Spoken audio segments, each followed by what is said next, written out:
Hey, bienvenue dans ton Yann et Frank. Aujourd'hui, on a un invité, Gabriel Hardy, candidat du Parti conservateur dans la région de Québec.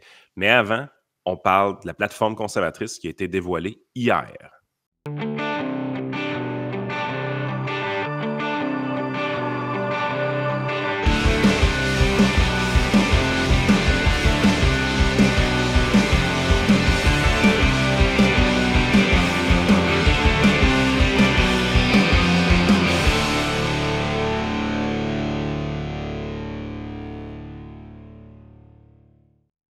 Ben oui, la plateforme que tout le monde attendait, finalement. Les gens attendent ça pour vrai? Ben, en fait, ceux qui suivent la politique, les gens attendaient ça Ouais, parce que, en fait, c'est une drôle d'élection, faut se le dire. Là, bizarre. les informations qu'on devrait tous avoir depuis le début sont plus ou moins accessibles. Tu sais, moi, c'est la première fois que je vois ça, une élection où tu te présentes au débat des chefs et il n'y a aucun des partis qui a dévoilé son cadre financier. Aucun. Il y a ça, puis dis-toi qu'il y a des gens qui ont commencé à voter aussi avant que les libéraux et les conservateurs dévoilent leur plateforme électorale, là. Ben, c'est ça, c'est que le vote par anticipation, comme là maintenant, le vote par anticipation, c'est rendu, ça dure 2 mois. Là. Chris, c'est à tous les jours, le monde moi, j'en vois du monde qui me dit je suis allé voter. Fait que là, moi, je pensais que à la base, il me semblait que le vote par anticipation, c'est parce que tu penses que la journée, tu ne pourras pas y aller. Fait que Ouais. là, c'est rendu que c'est juste on peut Mais moi, je suis voter d'accord avec pendant ça. tout. Ben, je suis d'accord avec ça, mais c'est juste que dans l'optique où les partis puis tout se passe quasiment après le début du vote par anticipation. Je trouve ça weird un peu. Là maintenant, ils peuvent Ouais. se cacher parce que là, ça fait 1 mois qu'on nous dit non, non. Hey, Mark Carney, là, très, très différent de Justin Trudeau, ce gars-là. Il sait compter, contrairement à Trudeau. Chris, on l'a vu hier avec la plateforme qu'ils ont rendu public après le début du vote par anticipation. C'est une catastrophe. Là. Ben, en fait, ce qui est pas correct, c'est que les débats des chefs devraient pas avoir lieu sans ces cadres financiers-là, là. Tu sais, je veux Non, dire, ça, c'est. parce que dans le débat des chefs, il dit clairement qu'il y aura pas de problème puis qu'il y a une forme de retour à l'équilibre budgétaire. Je pense même que c'est une question de Patrice Roy qui était revenu sur le sujet parce que lui, il s'était fait prendre pour un clown dans une entrevue. Il l'avait pas digéré. Patrice, il a beau être pro-Carney parce qu'il est à Radio-Canada, ça reste que Patrice Roy, il aime pas ça se faire prendre pour un cave. Très Fait bien. il avait l'impression de s'être fait prendre pour un cave, fait qu'il était revenu avec la question dans le débat francophone à Mark Carney, puis la réponse de Carney laissait présager que tout allait s'équilibrer. Et En Poiliev 3 ans. aussi d'ailleurs, en Ah ben, 3 ans. Et Poiliev aussi d'ailleurs. Poiliev laissait sous-entendre que sa plateforme serait un budget équilibré en dedans de 3-4 ans, là. Ben, c'est ça. Donc, on va rentrer dans les détails dans quelques instants, mais juste avant, j'aimerais remercier nos commanditaires, dont un nouveau commanditaire fraîchement déniché par notre responsable des commanditaires dans notre méga équipe de notre multinationale. Donc, Barbecue Québec, très content d'avoir la gang de Barbecue Québec qui est dans le. Ben, sont dans le top 10 des compagnies du commerce au détail qui ont la plus forte croissance là, en ce moment. C'est un beau succès d'équipe, un beau succès d'entreprise. Ils ont des super produits. Donc, allez voir ça. Vous avez les petits codes au bas de l'écran. On est très content d'avoir la gang de J'en ai Barbecue acheté un Québec. l'année passée. Ouais. Faut pas que en fait, faut pas trop que tu ailles sur le site. Parce que là, moi, je voyais le fumoir, puis j'étais comme, ah, ma blonde sera pas contente. Fait beaucoup de dépenses, là, c'est pas bon, ça. TLF Dessin, la gang de TLF Dessin, qui se démarque encore une fois dans le domaine des plans 3D. Puis justement, par rapport à ça, il y a une nouvelle machine. C'est ça qu'on m'a mis à jour hier. Donc, ils ont une deuxième machine qui exécute les scans 3D. Ça, c'est quoi ça fait, cet appareil-là? C'est quand ils arrivent sur les chantiers, ils Ça, c'est sont. malade, ça. Ouais, c'est ça. Ben, ils sont capables de prendre les relevés de chantier. En fait, les clients n'ont pas besoin de faire cette étape-là à mitaine. La machine a fait tout dans le temps de le dire. Fait que pour tous ceux qui sont dans le domaine de la construction, allez faire un tour sur TLF Dessin. On est très content de Théâtre les avoir. 2025. La technologie, là, c'est rendu malade, là. Très hot. Range Brand, utilisez votre code promo YAN10 pour avoir votre 10% de rabais sur vos vêtements Range Brand. Et notre dernier commanditaire, Ready for Canada, pour tous vos besoins en matière d'immigration. C'est compliqué, on le sait, là, il y a beaucoup de paperasse, fait que faites affaire avec des pros. Donc, on s'en va sur pilulerouge.ca, parce que les haters aiment bien ça, dire qu'on vole le contenu des autres ou je sais pas trop, qu'on n'a pas de contenu. Ouais, Mais c'est ça. on n'a pas de contenu. Tu sais, allez faire un tour sur notre site, vous allez voir qu'il n'y en a rien qu'en masse du contenu. Max nous alimente ça, ainsi que tous nos autres contributeurs. Donc, le plan Poilievre, moins de déficit, plus d'avenir. Le moins de déficit est quand même important, là. Donc, les conservateurs nous ont dit pendant un bout que le budget serait équilibré et qu'il n'y a C'est pas le aucun cas. problème. Réparer le budget, comme on disait. Mais là, on dit que, bon, dans le contexte des tarifs puis des problèmes économiques entre le Canada et les États-Unis, on promet que, bon, c'est quand même, faut le dire, soyons clairs, c'est quand même vraiment moins pire que les libéraux, C'est ça. mais Moi, c'est ce pas qu'on le m'a paradis dit, non plus, là. ce qu'on m'a dit, dans le fond, c'est que si l'élection avait lieu en novembre, ce qu'ils présentaient était définitivement un retour à l'équilibre budgétaire. Mais là, avec les. Parce que les autres, dans le fond, comment ça marche, ces plateformes-là, puis ces affaires de budget-là, c'est qu'ils partent des données qui sont fournies par le gouvernement, autrement Ouais, dit. directeur parlementaire du budget et autres, là. Exact. Tu ne peux pas partir de quelque chose qui n'existe pas. Fait qu'évidemment, il y a eu une détérioration des conditions économiques depuis le mois de novembre environ. Fait que ça, en tenant compte, tu sais, dans le fond, ils ont pris la plateforme qui était censée présenter. Ça fait longtemps qu'ils se préparent à l'élection, je pense que c'est ça que ça veut dire, là, grosso modo. Puis, ils n'ont pas trop changé rien dedans, mais là, maintenant, ça donnait un résultat qui avait un déficit quand même dans le 4e année du mandat, versus que s'il l'avait présenté avec les chiffres de novembre, ben là, il n'y aurait pas eu de déficit à ce moment-là. C'est ce que j'en comprends. Mais soyons clairs, là. Soyons très, très, très clairs. Revenir à l'équilibre budgétaire ou à un surplus budgétaire sans couper les garderies, sans couper les dents, sans couper l'assurance médicaments, toutes les affaires, toutes les cochonneries que le NPD a rentrées qui sont de compétences provinciales, Exact. j'y crois pas. Moi, personnellement, si tu veux revenir à l'équilibre budgétaire comme gouvernement fédéral, il faut que tu t'occupes des choses du gouvernement fédéral.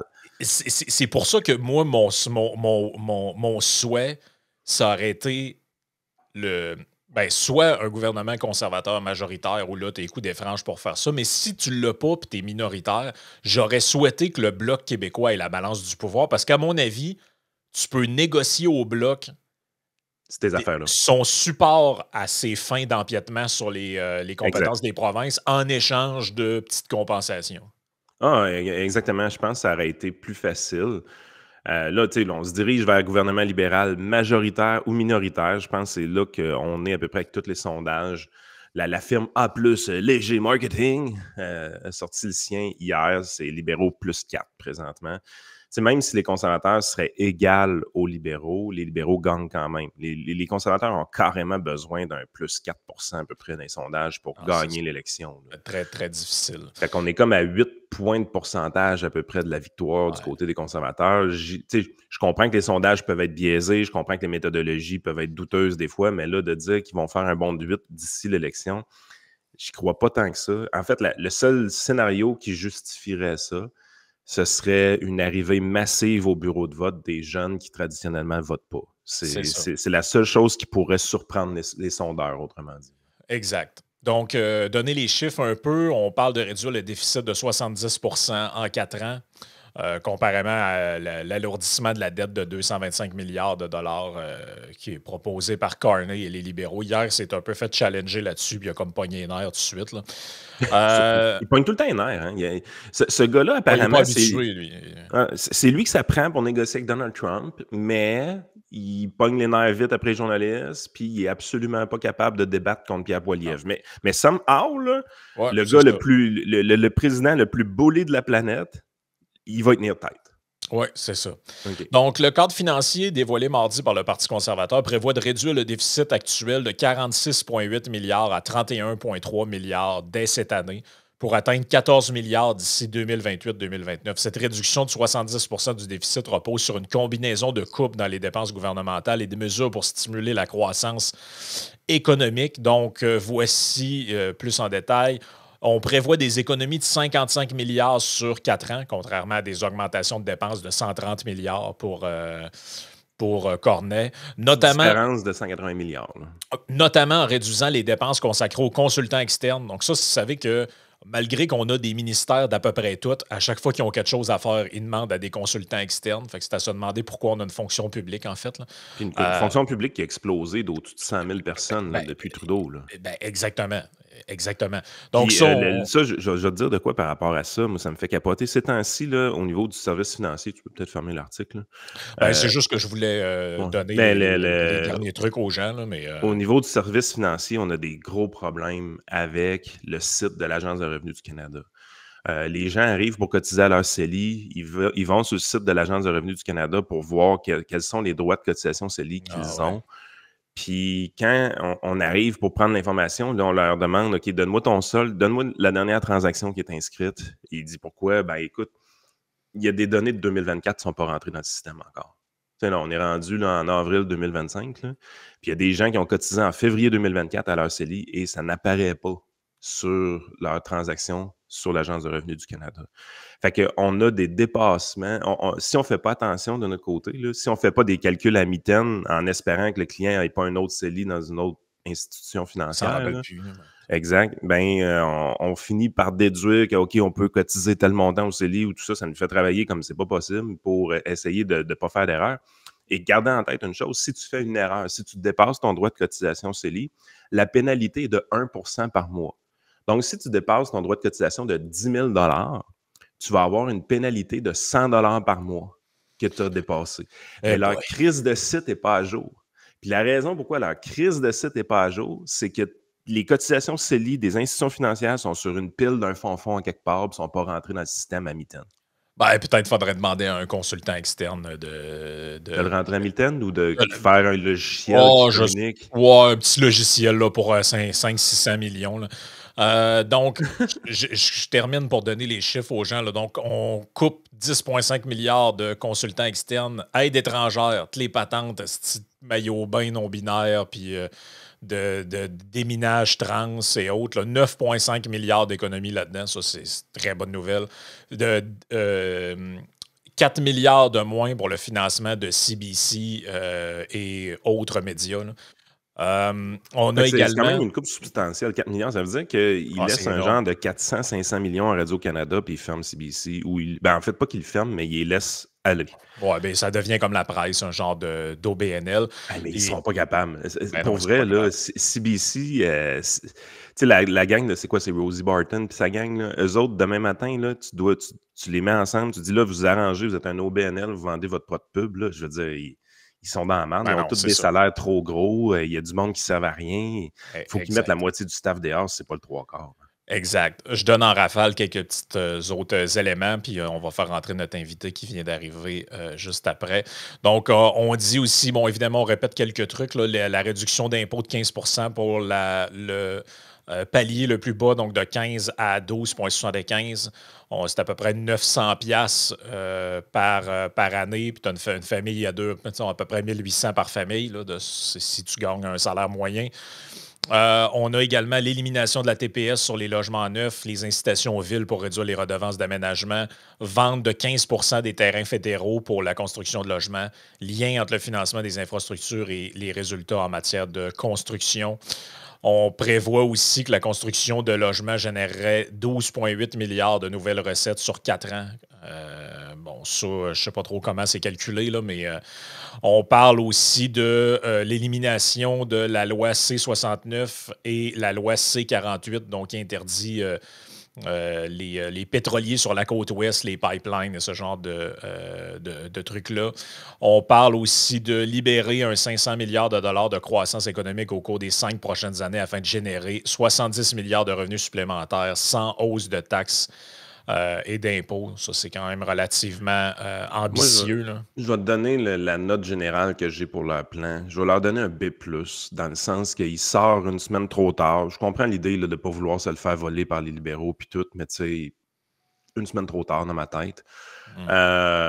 Puis ça manque de courage un peu. Les programmes là, dedans, puis tout, ça aurait dû revoler. Là. Je veux pas être plate, là, mais puis le pire, c'est que je sais que s'ils prennent le pouvoir, ils veulent le faire. Là. Je comprends l'idée de ne pas faire peur au monde, puis tout, mais Chris, vous voyez bien, ils ont peur pareil. Ouais, Tu sais, c'est à un ça. moment, Ouais, ouais, non, je suis d'accord avec toi, rendu là. peu importe, t'essayes de pas lui faire peur, ils ont peur pareil. On n'a pas parlé d'avortement 2 secondes, ils ont peur de pas se pouvoir se faire avorter. Après ça, t'arrives, tu dis, de peur au niveau économique, ils ont peur de Trump. Parce que tu dis, tabarnak, ils font Hier, de il y a un de quoi? mes chums qui est allé jouer au billard dans sa ligue de billard hier. Puis il me disait ça. Il dit un bonhomme de 75 ans qui a dit qu'il a voté pour Carney parce qu'il avait peur pour la fin de l'avortement. C'est n'importe quoi, là. Mais là, c'est. Tu Pensez-vous que sais, des femmes choisissent leur vote en fonction de l'accès à la vasectomie? C'est quoi cette histoire-là que des messieurs de 75 ans ont c'est n'importe sur quoi. une fake news en plus? Voyons, c'est quoi? Il n'a jamais parlé de ça. Il s'est même commis publiquement Ah, à c'est dire ça. non, non, ça, c'est du Christ de niaisage, là. Fait que c'est loin d'être un mauvais plan, là. Tu sais, je veux dire, moi, j'achète ce plan-là demain matin, bien avant les libéraux. Mais, tu sais, il aurait pu pousser un peu plus loin. Ouais, il aurait pu pousser un peu plus loin. Et On ça fait manque de rentrer courage un peu. Gabriel Hardy, candidat pour le Parti conservateur dans Montmorency. C'est tout de même qu'elle s'appelle. Ils ont changé les noms des comtés, je ne sais plus comment ça s'appelle, là. Montmorency, Charlevoix. On a mis ça simple de Montmorency. même. Montmorency, Charlevoix. Gabriel, Euh, c'est la première fois que tu te présentes à politique de ton côté? En fédéral, oui, j'ai fait une campagne en 2021 au niveau municipal avec Jeff Gosselin, Oui. Québec 21. On sortait, on était encore un peu dedans, là, mais tout ce qui était pandémie, j'avais été très présent sur les différentes plateformes là, pour le sport, l'activité physique. Puis quand j'ai entraîné son fils, finalement, il était dans l'équipe à mon gars. Puis Un bon pendant joueur toute de la hockey, son gars, là. Oui, très bon joueur de hockey. Puis pendant la pandémie, quand tout était fermé, ben moi, j'en profitais pour entraîner les gars par Zoom. À chaque semaine, on Ouais. avait 3 entraînements avec l'équipe et tout ça. Fait qu'à la fin de la pandémie, en fait, quand ça a réouvert, il m'a dit écoute, Gab, veux-tu te présenter pour le sport, l'activité physique pour les jeunes de la ville de Québec? J'ai dit ben, let's go. Fait que ça a été ma première connexion avec la politique, finalement, le porte-à-porte, puis vraiment, tu sais, vivre des échanges et tout ça. J'ai beaucoup, beaucoup aimé. On n'a pas passé comme l'histoire l'a démontré. Mais quand on m'a proposé de revenir avec les conservateurs, ben, pas de revenir, mais de dire Gab, ça te tente de te relancer en politique puis de faire une campagne pour les conservateurs, ben, j'ai trouvé que le timing était bon. si C'est on qui la regarde. première personne qui te fait la première approche au niveau des Sylvain conservateurs? Légaré du Parti conservateur à Québec, dans un match de football de mon fils à l'Académie Saint-Louis, suite à une sortie publique que j'avais fait avec une gang de parents concernant le fait que ça n'avait pas de bon sens d'empêcher les jeunes d'avoir accès à de la musique pendant leur entrée au match pour ne pas déranger les voisins. Ah On en avait oui! parlé de ça. Ah Ouais. oui, ah oui, ah oui. Alors, Ah. ils m'ont approché à ce moment-là pour dire écoute, on aime ton discours, on aime ça quand tu te présentes dans les médias, ça te tente-tu de représenter le Parti conservateur? Et j'avais accepté à l'époque, puis à l'époque, c'est en octobre dernier, et c'est juste avant le début de la campagne qu'on m'a confirmé Montmorency Charlevoix. Si on regarde sur Canada 338, là, pour montrer un peu aux gens, là, c'est un comté où c'est assez serré. Dans le fond, c'est un bloquiste qui est là, une bloquiste, je pense, Ouais, qui est c'est là une bloquiste. Ouais. en ce moment, qui a fait 36,7 % des voix en 2021. Et là, ce qu'on voit, c'est que, bon, vous seriez quand même bien positionné au Parti conservateur pour remporter le comté. Là, je le dis parce qu'il y a du monde en audio, là, à peu près 71 % des chances, là, si les sondages sont accurate pour ton comté, que ce soit toi qui l'emporte. Donc, conservateur 35, Bloc québécois 32, libéral 26. Quand même, c'est presque une course à 3, là, mais quand même une course assez serrée.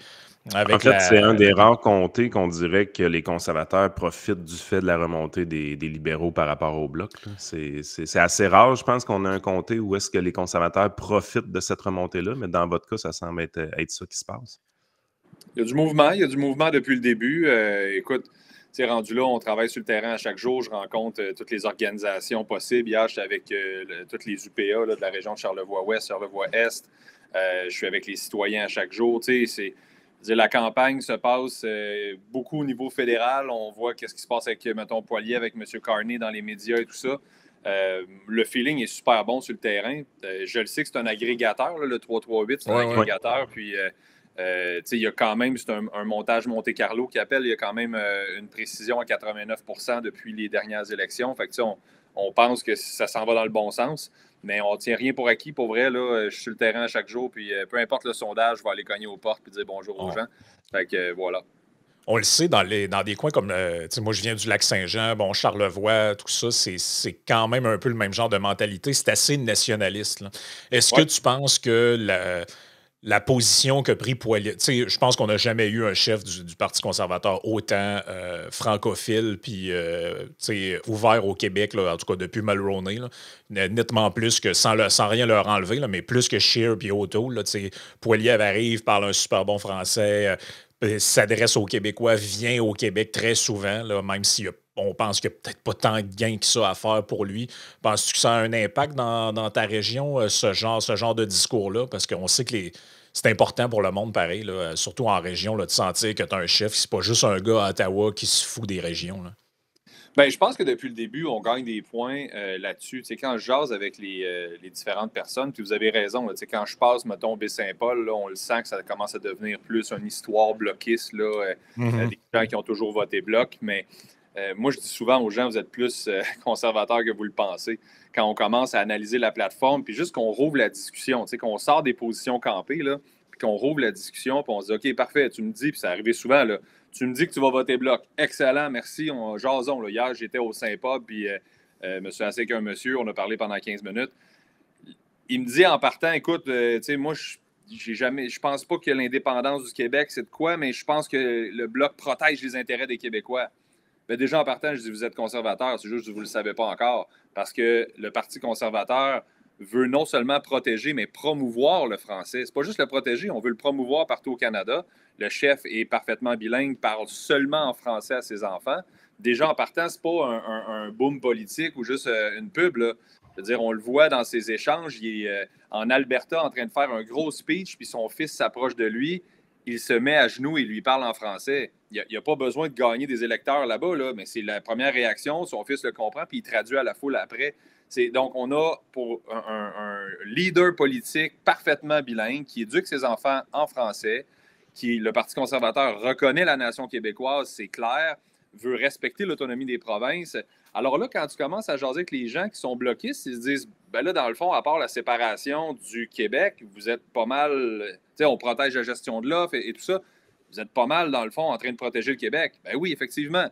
Alors, le Parti conservateur est un parti pro-Québec, pro-français, et ça rassure beaucoup les gens qui ont toujours voté bloc en se disant, oh, je l'avais peut-être pas perçu comme ça. On vous avait perçu comme une droite là, quasiment extrême, alors qu'on commence à comprendre un peu plus que, exemple, les libéraux, quand on n'a pas le monopole des bonnes idées, mais ça a l'air qu'on a une coupe de bonnes. Quand ils prennent leur parti puis ils ramènent vers des idées que là, ils se font dire, ils ressentent le parti, mais en prenant les idées conservatrices. Donc, je veux dire, on était déjà au centre, ça veut dire, avec une économie peut-être plus à droite, mais on est très, très centriste comme parti. Alors là, les gens commencent à réaliser que, OK, finalement, les conservateurs, vous êtes capable de protéger le Québec, respecter le Québec, promouvoir le français. Donc, vous êtes vraiment là pour nous. Oui, ben, écoute, dans cette élection-là, je pense qu'il me frappe le plus parce que Yves-François Blanchet, du côté du Bloc québécois, va avoir deux performances quand même très honnêtes au débat, autant français qu'en anglais. Mais ce qui ressort le plus de son débat, c'est comment ce parti-là, le Bloc québécois, est devenu un parti pro-Montréal, dans le sens que c'est un parti qui, aussitôt qu'on lui en donne l'occasion, ne parle que d'environnement, que de transport en commun, que de... On comprend pourquoi ils ont toujours été d'accord avec la taxe carbone d'une certaine façon. C'est un parti qui est très idéologique au niveau de l'environnement. Et ça a toujours été le plus grand paradoxe parce que j'ai jamais compris comment ils faisaient pour aller chercher le vote des gens dans les régions qui souvent aiment prendre une petite ride de 4 roues. Le side-by-side, le bateau. Je sais comment ça marche là, quand tu vas au Lac-Saint-Jean ou en Charlevoix. Là, les gens ont des bateaux, des 4 roues, des skidoo, le plein air, tout ça. Puis là, tu as un chef du Bloc qui arrive avec que des histoires, la fin du pétrole, les éoliens. Je comprends pas comment ça colle. Ça doit être plus un peu ce que tu disais, là, que c'est un vote un peu par défaut, aller se parquer là pour dire « Ah, ils vont nous défendre un peu ». Moi, c'est ce que j'entends sur le terrain. Quand je jase avec des gens, puis je ne vous fais pas de cachette, là, ma mère, je jasais avec cette semaine, puis elle me disait que dans la région où est-ce qu'elle est, elle regardait les sondages, comme on vient de faire. Elle me dit, ouais, le Parti conservateur, il n'y a pas vraiment de chance de passer dans notre coin. Fait que, pour les intérêts du Québec, serais-tu mieux de voter bloc? Évidemment, je dis, Matt, tu vas voter pour ce que tu veux vraiment. C'est ça. Mais c'est pas vrai qu'il y a juste le Bloc qui défend les intérêts du Québec. Puis c'est pas vrai que parce que tu votes, exemple, conservateur, que tu vas déchirer ton drapeau du Québec. Là. Tu peux être nationaliste puis dire, moi, je crois un Canada fort, mais avec un Québec qui est respecté puis qui est fort à l'intérieur de ce Canada uni-là, sans cracher sur le français puis laisser aller tout ce qui est de nos ressources, puis dire que le Québec va se faire pas respecter dans l'histoire. Même qu'au contraire, ce que tu veux, c'est d'avoir justement plus d'élus francophones à Ottawa d'un parti qui a des chances d'être au pouvoir. Là, tu vas vraiment défendre les intérêts du Québec. Puis ça se passe avec le Parti conservateur. Puis moi, ce que je trouve qui est plate et très, on oublie vite là, au Québec, j'ai l'impression, si on est dans une situation où est-ce qu'un potentiel premier ministre ne parle pas français, veut unifier une économie au lieu de 13, veut pas protéger le français, parle de encore plus d'ingérence fédérale dans les compétences provinciales, c'est parce que le Bloc a gardé Justin Trudeau jusqu'à la fin avant qu'il démissionne. C'est le Bloc qui a gardé en faisant aucun vote de non-confiance. Mhm. Donc là, tu te dis, le Bloc qui est supposé défendre le Québec nous a mis dans une situation où est-ce qu'aujourd'hui, potentiellement, on va avoir un premier ministre qui ne parle pas français, qui ne veut pas respecter l'autonomie des provinces, qui parle d'une unification, puis qui ne veut pas protéger le français. Tu sais, on est comme dans un paradoxe, mais pourquoi vous avez fait ce pari-là qui aujourd'hui fait perdre les Québécois, mais il n'y a personne qui vous en tient rigueur, puis dans les débats, vous accusez les libéraux que vous avez gardés en place. Moi, je trouve que c'est un non-sens qui devrait être soulevé à un moment donné. Vous étiez supposé défendre les intérêts du Québec, pas les intérêts de votre parti, pour bien paraître en ayant fait un gain pour les 65 ans et plus. À la base, vous étiez là pour le Québec. Vous ne l'avez pas fait. Vous avez gardé les libéraux en place. Historiquement, le Parti conservateur est un parti qui est décentralisateur. Donc, on n'essaie pas d'avoir un gros gouvernement à Ottawa.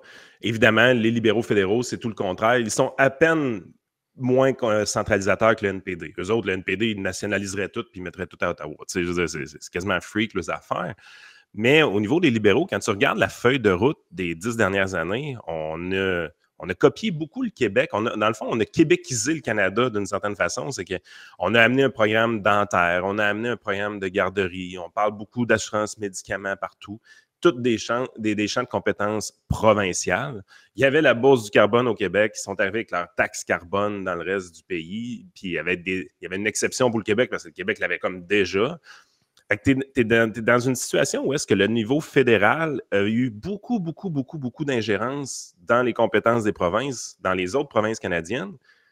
Mais nous, on l'a moins senti parce que ce qui a fait, en gros, le gouvernement fédéral, c'est copier les niaiseries du Québec puis les appliquer ailleurs dans le reste du pays. Est-ce que cette frustration-là d'intervention dans les champs de compétences des provinces, est-ce que ça existe quand même au Québec? Est-ce que les gens s'en rendent compte qu'il y a une grosse intervention au niveau des champs de compétences? Ils s'en rendent compte, mais je pense que ce qu'ils se rendent compte le plus quand je jase avec des entrepreneurs, là, c'est à quel point la paperasserie est dédoublée. Là.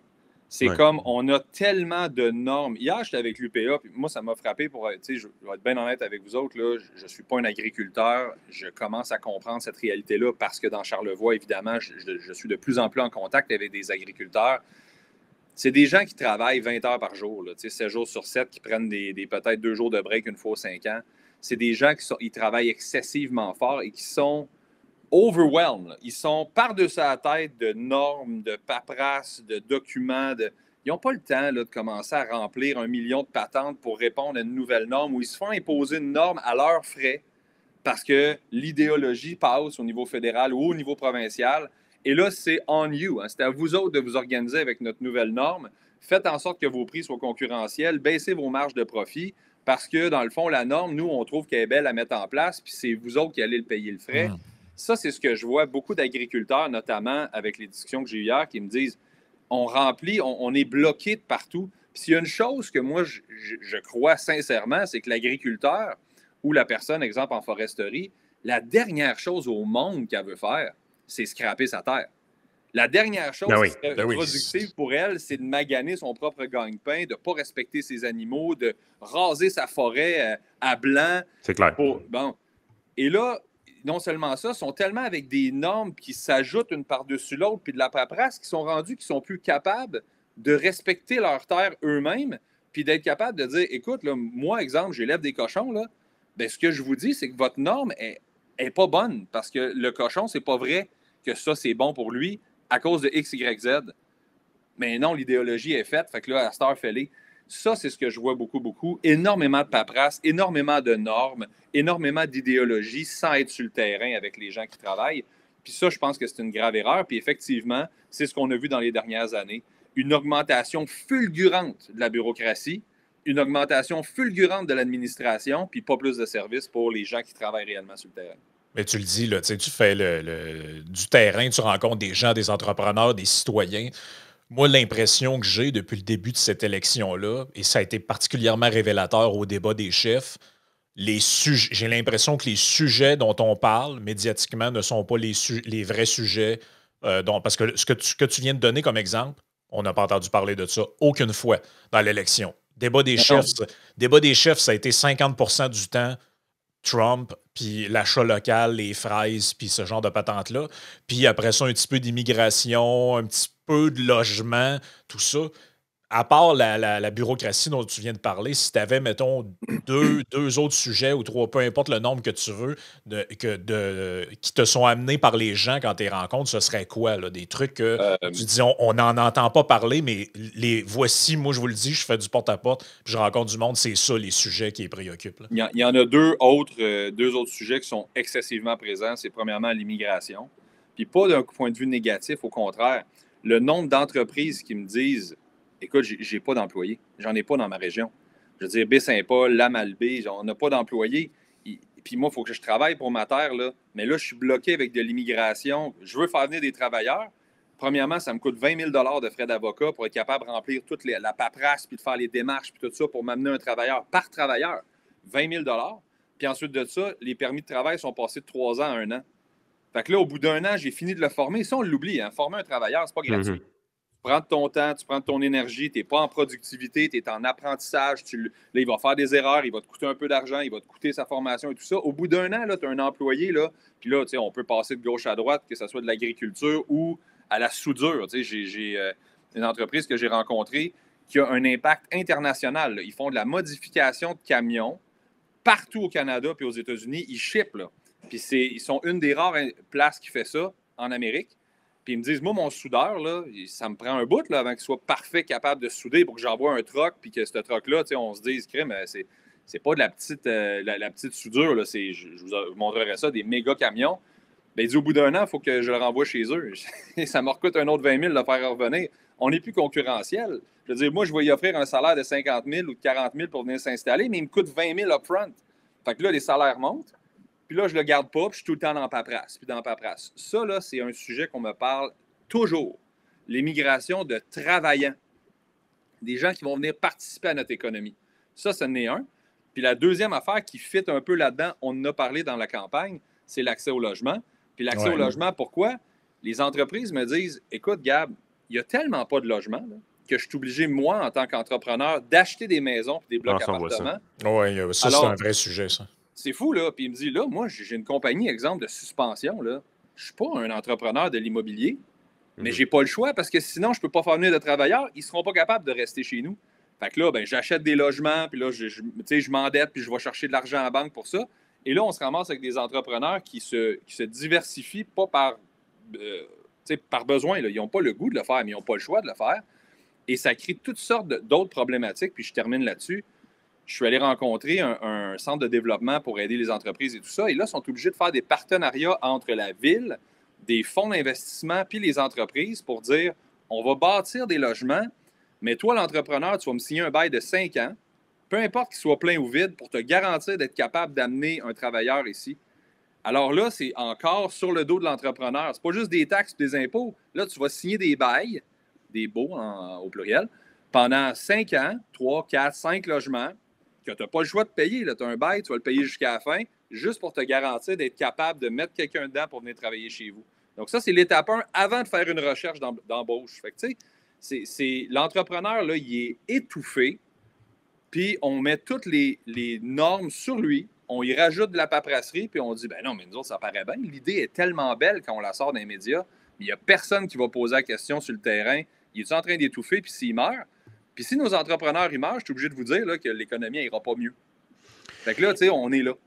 Écoute, Gabriel, je t'amène sur un sujet qui est important pour la région de Québec. Il s'est passé quelque chose d'assez freak, je pense, dans cette élection-là, dans le sens que le Parti conservateur est fort dans la grande région de Québec. Donc, on s'attend que c'est là qu'on retrouve la meilleure organisation pour le Parti conservateur.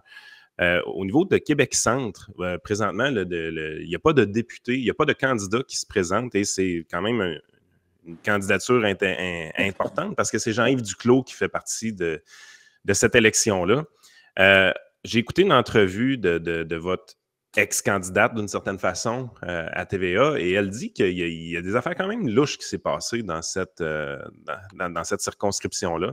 Autrement dit, elle est allée déposer sa candidature en personne de son côté. Elle avait ses signatures, tout était correct. Elle s'est fait dire félicitations qu'elle était maintenant candidate. Elle a demandé un reçu qui certifiait le tout. On ne lui a pas donné, on lui a dit qu'on allait lui envoyer par courriel. Mm-hmm. Et par après, ça, c'est les dires de la candidate ou l'ex-candidate. Et par après, le courriel n'est jamais rentré. On dit du côté d'Élections Canada qu'on a tenté de la rejoindre, mais le téléphone n'est jamais rentré sur son appareil. Puis finalement, on lui a appris le lendemain qu'elle n'était pas candidate officielle, que sa candidature n'a jamais été déposée. Qu'est-ce qui s'est passé? Bon, de ce qu'on a comme situation présentement, c'est que la candidate, effectivement, s'est présentée. Comme je l'ai fait, là, mettons que je parle de moi, ce qui s'est passé, là, je fais le parallèle après. Tu te présentes au bureau d'Élections Canada, c'est eux qui te donnent un rendez-vous. Donc, c'est pas toi qui décide de te présenter là du jour au lendemain. Là. Puis, tu reçois des courriels sur qu'est-ce que tu as à faire. C'est très, très clair. Les documents à remplir, tout ça. Là, puis ça ne te prend pas une maîtrise en physique nucléaire pour faire ça, là, dans le sens que c'est straightforward. Là. Donc là, tu te présentes avec tes documents au rendez-vous qui t'est fixé. Shani a fait ça. Elle s'est présentée avec les documents et tout ça. Moi, quand j'ai présenté mes documents, la personne a regardé, m'a dit « Écoute, tout est beau, félicitations, tu es un candidat. Je t'envoie la confirmation par courriel, mais je veux dire, quand tu sers la main à quelqu'un qui dit que tout est beau, en théorie, tu viens d'être confirmé, puis je vais juste te le confirmer par courriel avec le document officiel d'Élections Canada que je n'ai pas là, mais moi, je vais le donner en tant que directeur de scrutin. Tu vas donner ça à Élections Canada. Eux vont t'envoyer un courriel pour dire « Parfait, la machine a fait sa job. » Et maintenant, tu reçois officiellement d'Élections Canada ton courriel disant « Continue ta campagne. » Ce que Shani a fait, jusque-là, tout était, comme je viens de vous l'expliquer, on se serre la main, félicitations, prends sa photo, je suis maintenant une candidate, c'est officiel et tout ça, pour que le lendemain, on l'appelle finalement pour lui dire « Hey, il manquait des documents. » Et là, Shani de dire « Ben écoute, je les ai, les documents, je vous les ai fournis. » Mais tu sais, on ne se garde pas 1000 copies là, de ce qu'on offre, dans le sens que c'est des signatures officielles. Fait que là, c'est quoi qui vous manque? Parce que je vais vous le fournir. Moi, hier, vous m'avez dit que tout était beau. Et on lui aurait dit à ce moment-là, ben non, il est trop tard, le délai est dépassé, tu ne peux pas nous les ramener. Okay. Et là, ça l'a sorti de la course. Mais le document en question, c'est sur son agent officiel. Donc, dans le fond, c'est juste d'identifier une personne qui est ton agent, puis la personne met ses informations. Puis on le sait que c'est elle qui va gérer ton compte de banque. Fait que, tu sais, c'est comme le lien officiel entre les élections puis une personne qui te représente au niveau financier. Alors, elle l'avait, cette personne-là, puis les documents étaient remplis. Qu'est-ce qui s'est passé entre le temps qu'elle a remis les documents officiels signés en l'encre bleue sur un vrai document, pas de copie Internet, là, puis le lendemain, ben là, c'est là qu'il y a un vide. Alors, le Parti conservateur a dit, ben voyons donc, vous confirmez quelqu'un, puis le lendemain, vous lui dites qu'il n'est pas confirmé. Il vous manque un document qui n'est pas les 150 signatures que tu as besoin d'avoir des citoyens qui te donnent le droit d'avancer dans ton processus, qui est juste un document sur le nom de la personne qu'elle dit qu'il était dedans. Là, vous dites qu'il n'était pas dedans. Bon, il a été perdu quand, on ne le sait pas. Quand vous les remettez en personne, ils ne vous donnent aucun reçu de document, autrement dit. Voici, on a reçu ce document-là, on a reçu ce document-là. Ils ne vous donnent aucun papier confirmant que vous avez une réception de document. Écoute, je l'ai ici. Là, ce qu'on a, dans le fond, là, quand j'ai mon document de... C'est drôle qu'on s'en parle. Là. J'ai mon document, on se fait dire... c'est des documents officiels. Genre, les bureaux de vote vont être là. Mettons, dans ta circonscription, ça va être les bureaux de vote. Ensuite de ça, les convocations, mettons, pour les candidats. Ensuite de ça, il n'y a pas de document officiel signé ou autorisé. Là. Ça va arriver, le vrai de vrai arrive par courriel pour te dire le directeur a fait son travail, voici Élections Canada, va dire le saut, c'est correct, tu avances. Puis c'est cet élément-là qui n'a pas été... écoute, moi, sans donner d'intention à Élections Canada, ou on comprend, analysons juste le processus. Le fait que vous remettiez des documents originaux, que vous n'avez pas de copie, vous les remettez dans leurs mains, et qu'on vous promette un reçu par courriel par après, et que le courriel ne rentre pas, j'ai un problème avec ça. Au niveau procédural, ce que ça fait, c'est qu'une personne mal intentionnée dans le mauvais poste peut effectivement nuire éventuellement.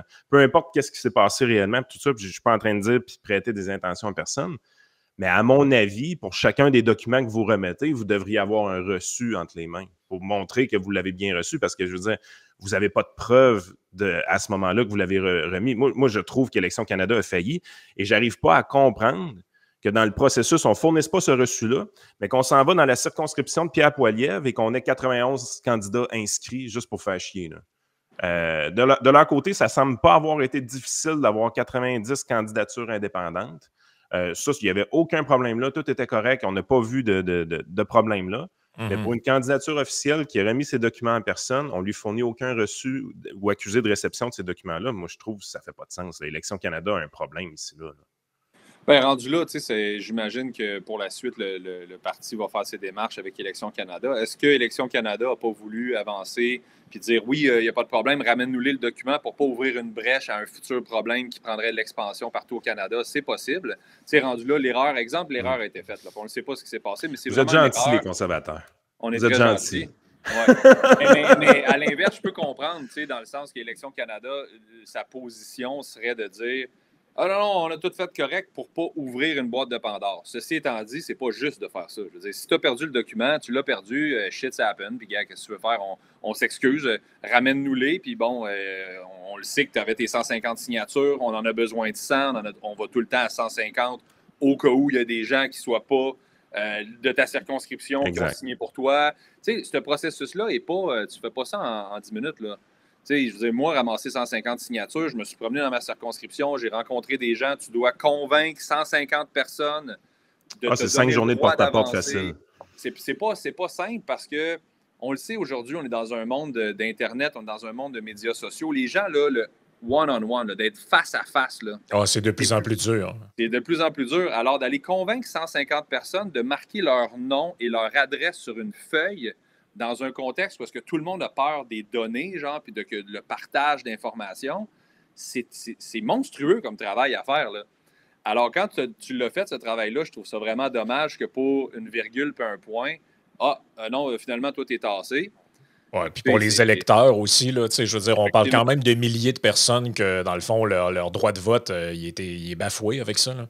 J'ai énormément de courriels puis d'appels de gens qui me disent « Hey, j'ai essayé d'aller voter, moi, à Québec, puis le Parti conservateur n'est pas présent. Êtes-vous en train de vous faire avoir? » Puis là, ils m'envoient des photos, puis je dis « Ben non, c'est ça qui s'est passé. » Mais là, on fait quoi? Moi, je voulais voter conservateur. Tu sais, on s'entend que les sondages, peut-être qu'ils mettaient M. Duclos en avance, mais il y a bien du monde qui ne sont pas concernés par M. Duclos, puis ils se disent « Moi, je voulais voter conservateur. Là, je fais quoi? » Comment j'envoie le message que je ne suis pas satisfait?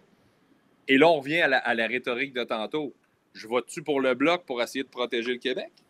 Ou j'annule mon vote puis je me sens pas bien avec ça? Tu sais, on vient dans ces circonstances-là où, encore une fois, les citoyens n'ont pas vraiment le droit de parole. Tu sais, moi, je pense que c'est pas grave. Oui, puis on n'a pas de mécanisme compensatoire à ça où, mettons, si tu n'avais pas de candidat dans un comté, tu pourrais voter sur une liste générique, mettons, là, qui donnerait ton vote comme au chef par défaut. Ou quelque chose comme ça. Ça pourrait être comme un genre de mécanisme qui pourrait compenser ça, mais on n'en a pas. Fait que là, tu arrives dans un comté, toi, ça fait 2 ans, tu regardes ça, tu dis, moi, je veux voter pour Poilievre. J'arrive dans mon comté où je suis inscrit, pas de candidat.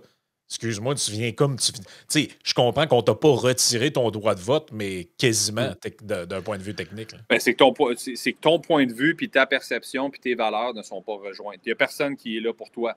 Alors que le parti existe, puis que le parti a des candidats partout au Canada. C'est la seule circonscription au Canada à ne pas avoir un conservateur ou une conservateur qui représente le peuple. Moi, je pense que c'est une grave erreur. Et effectivement, d'avoir juste la coche conservateur pour dire, écoutez, moi, je veux donner mon vote au chef. Parce que présentement, je trouve ça vraiment plate, parce que moi, je suis un conservateur, puis vous ne me donnez pas l'option de voter pour ce que je crois. À la base, la démocratie, là, elle doit être respectée, puis on devrait avoir le droit de voter pour qui rejoint nos valeurs. Que ça soit peu importe le parti. Moi, quand je fais du porte-à-porte, les gens me disent « Ouais, je sais pas si je vais aller voter. » Hey, s'il te plaît, va voter. Va annuler ton vote si tu ne sais pas pour qui voter, mais va voter. Je veux dire, s'il y a bien quelque chose qui est important dans la démocratie puis que j'arrête pas, j'ai fait des TikTok avec un jeune de 17 ans parce que je voulais qu'il soit conscientisé à l'importance du vote. Puis il me disait « Ouais, moi, mes chums de 18-19, ils vont pas voter. » J'étais comme « Gang, c'est votre futur. Prenez part à votre futur. » C'est pas vrai qu'on peut gouverner un pays en tenant compte seulement des 50 ans et plus, parce qu'on le sait que les 50 ans et plus, ça représente 75 % des voteurs. Mais c'est complètement débalancé si tu ne tiens pas compte de la population de 30 ans et moins, qui souvent, ou de 35 ans et moins, qui ont des enfants à la maison, qui en ont brou par-dessus dans le toupette, qui travaillent fort ou qui sont moins intéressés à la politique parce que ça les rejoint moins, puis qu'on fait des appels sur des lignes fixes. Je veux dire, c'est ça encore aujourd'hui. On appelle sur des lignes fixes pour faire des sondages. Qui de 40 ans et moins a une ligne fixe? Personne. Vous comprenez? Cette réalité-là là, est vraiment pas ajustée à la vraie réalité des gens d'aujourd'hui. Écoute, Gabriel, la semaine passée, on a les 2 sondages franco-anglo. Est-ce que de ton côté, avec ton équipe de campagne, vous avez organisé un événement pour écouter le sondage franco ou tu as fait ça en famille de ton bord? Le débat, pas le sondage. Le débat, excuse. Oui, non, j'ai fait ça en famille. On est une petite équipe dans Montmorency-Charlevoix. Là, comme vous le savez, ça a été vite. Puis je me suis monté une équipe solide, par exemple. Là, j'ai 5-6 personnes avec qui on travaille tout le temps. Non, ça a été en famille. J'ai regardé ça. Je prenais beaucoup de notes. J'essayais de comprendre les différents points de vue.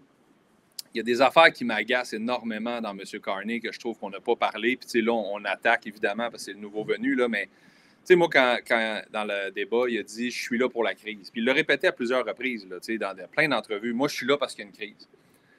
Moi, ça me fâche parce que, premièrement, ça veut dire que pour toi, tu vois le challenge économique. Hein, tu es un économiste, tu veux aller régler un problème, mais tu n'es pas là pour les Canadiens, tu es là pour la crise. Fait que s'il n'y a plus de crise, dans le fond, tu ne serais pas venu. C'est ce que tu dis à tout le monde. Il n'y a pas de crise, moi, je ne suis pas là. OK, mais ce n'est pas un genre de drôle de message à envoyer à tes électeurs. L'autre chose, quand il dit la taxe carbone n'était pas populaire. OK, donc tu enlèves des choses pour être populaire, mais dans le fond, au fond de toi, tu les penses pas vraiment. Tu es vraiment quelqu'un qui croit là-dedans. Fait que la journée que tu n'as plus besoin d'être populaire, c'est-à-dire dans 5 jours, tu peux changer complètement ton fusil d'épaule en disant non, mais c'est la bonne chose à faire. Ce genre de petits détails-là doit être soulevé parce que j'ai vraiment l'impression qu'on voit en M. Carney un sauveur quand tu ne regardes pas vraiment son historique. Puis mettons que tu dis mais il n'était pas là avant, là, puis mettons là, qu'il n'était pas vraiment le conseiller de M. Trudeau.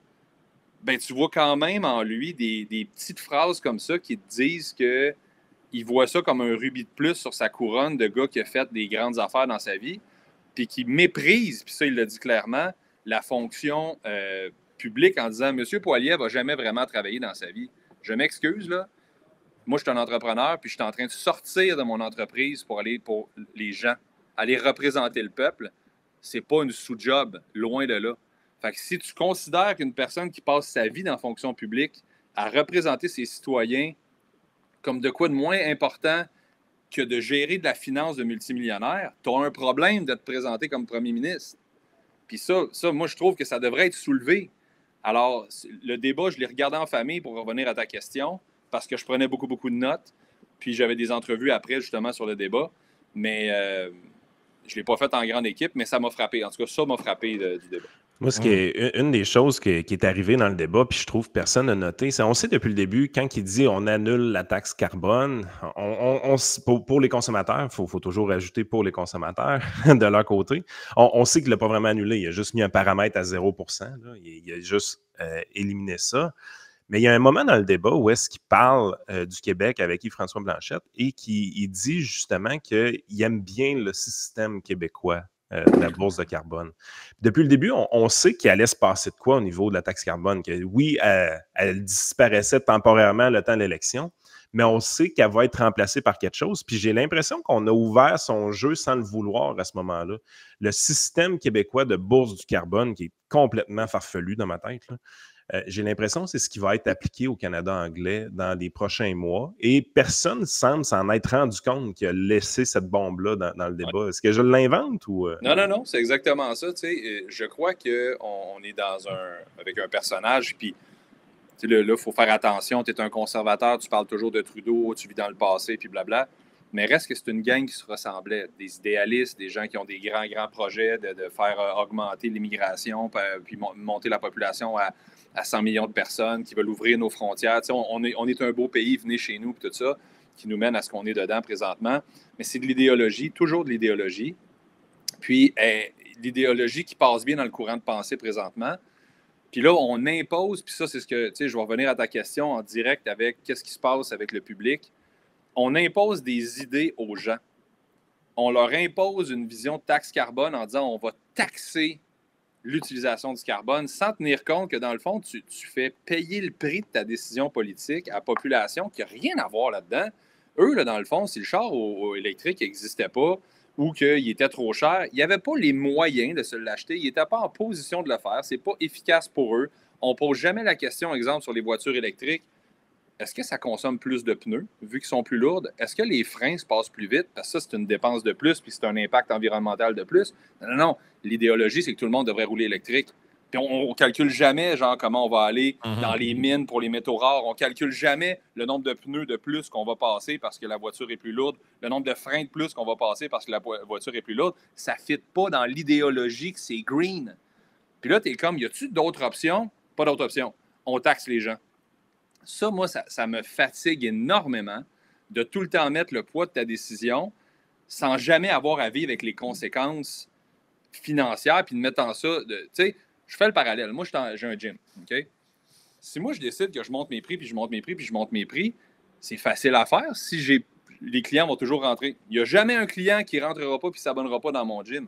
Tabarnouche, j'ai une situation exceptionnelle. Je peux monter mes prix à l'infini, puis les clients n'ont rien à dire. Ils payent tout le temps plus cher, puis c'est de leur faute. Quel genre d'entreprise peut faire ça dans la vie? Personne. Aucune. Personne. Alors que c'est ça qui se passe. On taxe le monde de plus en plus, puis on leur dit, débrouillez-vous avec vos problèmes là, si vous n'arrivez pas à manger. Nous, on a suivi une idéologie qui est malade. On sauve la planète, mais on n'arrive jamais à d'autres options. On ne pense pas à utiliser nos ressources comme la Finlande le fait pour financer une transition verte. Ça, c'est méchant, là, parce que là, tu parles d'utiliser des fossiles, des combustibles fossiles. Des combustibles fossiles. OK, oui, mais on vit tous sur la même planète, gang. Là, si on utilise nos ressources puis qu'on fait en sorte que lui, au lieu d'être dans des usines à charbon, il prend ce que nous, on développe, qu'on fait de l'argent avec, puis il pollue moins, on est-tu en train d'avoir un impact positif sur la planète? Non. À la frontière canadienne, là, la pollution, elle arrête là. Nous, on gère juste notre pollution. Ah, OK. Non, ça fait du sens. Je pense que c'était une des lignes de Poilievre qui était forte dans son débat, c'est de dire un des meilleurs moyens de faire baisser les émissions de gaz à effet de serre sur la planète, c'est de permettre justement des projets comme GNL Québec où est-ce qu'on liquéfie notre gaz naturel, on l'envoie en Inde, puis on évite qu'ils se servent du charbon, par exemple. Fait que si l'Inde a moins d'émissions grâce au Canada, je veux dire, la planète gagne dans cette situation-là. Ben oui. Et il me semble, le pire dans tout ça, c'est que ce gain-là me semble extrêmement facile à faire, dans le sens ça ne demande pas de la coercition, ça ne demande pas de mettre un fusil sur la tempe à quelqu'un et de l'obliger à payer une taxe. Tout ce que tu as besoin de faire, c'est du développement économique. Autrement dit, c'est profitable pour le Canada de faire baisser les GES en Inde. Moi, j'ai aimé cette ligne-là parce que c'est la première fois que je voyais un politicien utiliser cette ligne-là dans un débat des chefs. Et j'ai le feeling que ça a passé le swing and a miss. Il n'y a personne qui s'est rendu compte de ça a été quoi la réponse? Ils l'achèteront pas. C'est bien sûr qu'on a un produit sur le marché. Là, vous êtes en train de me dire que l'Inde, là, elle va préférer pas l'acheter. Il y a un produit disponible où ça n'existe même pas, ça encore. Hey, savez-vous quoi, l'iPhone, là, avant qu'il existe, là, tout le monde pensait là, que le Motorola à flip, là, c'était l'affaire la plus haute sur la planète. On a créé quelque chose que les gens ont dit « Wow, crème, on veut l'utiliser », puis aujourd'hui, c'est un incontournable. On sait qu'il y a une demande. On le sait qu'il y en a une demande. La demande pour les énergies fossiles, là, il y a quelques écolos qui pensent que c'est fini. Là. Mais si tu regardes, là, en fait, si vous avez mis votre argent dans les dernières années dans des trucs qui avaient du charbon et du pétrole, vous avez fait des très bons rendements. Là. Fait que exactement. Si vous pensez que la demande est finie, là, si les gens pensent que la demande là-dessus est finie puis qu'il n'y en a pas puis qu'il n'y a personne qui va acheter notre affaire, le chancelier allemand il est venu l'année passée pour quémander qu'on fournisse du gaz naturel à l'Allemagne parce qu'ils ont des problèmes énergétiques à cause de ce qui se passe avec la Russie. Puis nous autres, on préfère sauver des grenouilles. Là. Je veux dire, en fait, il n'y a pas de problème à dire qu'on est pour l'écologie puis qu'on veut sauver la planète. Ça, c'est pas un problème. Le problème est de dire on ne va pas s'ajuster à la réalité internationale pour suivre une idéologie qui dit qu'en fait, on va taxer le monde pour les faire payer le prix qu'utilise le gaz. Ça, c'est pas avoir de leadership zéro, là. C'est zéro leadership. C'est même pas de comprendre le commerce international de faire ça puis de comprendre réellement les enjeux environnementaux. Si tu comprends les enjeux environnementaux, tu comprends que tu as un impact à l'extérieur de ton pays ou de ta province, là, puis que tu es capable de faire une transition logique en aidant ta population à apprécier cette transition-là au lieu de leur pousser dans la gorge puis de créer des frictions, puis tu es capable de faire de l'argent pour financer ta transition. Ça, c'est d'être un leader avec les ressources que tu as. On est un des pays les plus riches au monde, puis on se bloque pour de la bureaucratie puis de l'idéologie. Ça, il faut que ça arrête, puis il faut qu'on commence à utiliser nos ressources de manière intelligente, puis qu'on finance nos projets vers des économies plus vertes puis vers une transition. Mais arrêtons d'imposer au monde les poids de décision d'idéologues en haut. Là. Écoute, Gabriel, peut-être une dernière question pour finir. D'entrepreneur à entrepreneur. Le 29 avril, tu te réveilles, tu es député fédéral, conservateur de ta circonscription. Qu'est-ce qui se passe avec ton gym? Qu'est-ce qui se passe avec ta business? T'as-tu pensé à ça ou tu te dis, j'y pense pas avant le 29? Non, moi, je suis. Non, vraiment. Écoute, ma transition en politique est quelque chose qui s'est passé graduellement, puis j'ai préparé le coup, dans le sens que, vous savez, tu sais, j'ai eu mon gym après ça, après la pandémie. Je me suis beaucoup impliqué dans Fitness Industry Canada. Je suis devenu directeur général de l'ensemble des gyms au Canada au niveau du lobbying fédéral, provincial, municipal pour l'importance de l'activité physique et du sport. Fait que tranquillement, je voyais ma carrière s'en aller plus vers de la représentation de mes valeurs que vers du day-to-day dans le gym. Alors, j'ai engagé un directeur hors pair, un gars avec qui je travaille maintenant, que j'ai formé puis tout ça. Alors, je suis zéro inquiet. Je m'en vais la tête tranquille. Là, je ne laisse pas rien en arrière comme une bombe. Je dis, ah, too bad. Donc, ça s'est vraiment fait de manière graduelle. Puis, vous savez, si je gagne puis je souhaite le faire, je vais mettre toutes mes énergies comme je l'ai fait dans mon entreprise pour relever ma région puis avoir un gros impact. Puis si je ne gagne pas, là, c'est une expérience exceptionnelle qui m'a donné beaucoup au plan humain, qui m'a donné beaucoup de connaissances du territoire, mais des contacts incroyables aussi. Puis je retourne juste à aller faire plus de représentation pour l'importance du sport, de l'activité physique et tout ça. Alors, d'une manière ou d'une autre, moi, là, j'ai vraiment grandi. Puis c'est un enseignement que je dis à mes enfants. Dans tout ce que tu fais, donne ton meilleur, tu ne peux pas être déçu. Puis en bout de ligne, tu vas avoir appris. Fait que c'est exactement ce que je fais. J'ai un directeur génial qui est en place présentement. Puis si jamais je passe pas, ben, il va rester en place, puis je vais me lancer un projet encore plus farfelu, ou pas farfelu, mais grand, ambitieux. Ambitieux. Puis je vais le poursuivre, puis je vais le réussir. Alors, voilà. Ben, écoute, on te souhaite bonne chance pour la suite des choses. Puis on rappelle aux gens que si vous voulez du changement, il faut aller voter. Il n'y a pas 52 000 manières de le faire. Donc, faut être dans l'action, hein, gang. C'est tellement facile. Là. C'est ça. Il faut bouger. Puis, faut faire entendre sa voix. Je suis un gars de hockey pas mal, mais j'ai tout le temps dit, les gérants d'estrade, c'est tellement facile. Quand tu es en haut, tu regardes ça, puis tu n'es pas dans l'action. Mets tes patins, puis embarque sur la glace. Puis là, on va pouvoir jaser de comment on va faire changer les choses. Exact. Merci beaucoup, Gabriel Hardy. Puis merci à vous autres. On s'en reparle peut-être après l'élection si jamais les choses sont fructueuses pour toi. Ça sera intéressant de voir c'est quoi ton bilan. Merci beaucoup, puis on s'en reparle bientôt. À bientôt, les boys. Merci encore. Merci à toi. Salut. Nous autres, on va continuer, chers auditeurs, vers la partie Patreon du podcast et on va parler de toutes sortes de sujets. Il y a quelques petits extraits audio, quelques petits trucs à discuter. Donc, on y va dans quelques instants. Peut-être juste vous rappeler que vous pouvez utiliser votre code au bas de l'écran pour vous abonner au Patreon. On est encore, Yann, on est le 23 avril en ce moment. C'est jusqu'au 28. Jusqu'au 28. Donc, vous pouvez utiliser le code promo Carney, la seule pas fois... Pas Cornet. Non, pas Carney. Carney. Et vous avez votre rabais sur votre premier mois d'abonnement. Et ça, c'est la seule fois de votre vie qui va vous faire sauver de l'argent. Après ça, vous allez en perdre. Vous allez quémander sur le bord de la rue. Non, c'est pas vrai. Là, t'es pas un bon journaliste objectif, Frank. Là, quand tu justement, on va y aller sur l'histoire des journalistes objectifs dans la partie Patreon parce qu'il y a eu une histoire complètement farfelue avec une candidate du PPC. On va en parler. Oh oui. Faut qu'on en parle absolument. Donc, joignez-vous à nous. On y va de ce pas.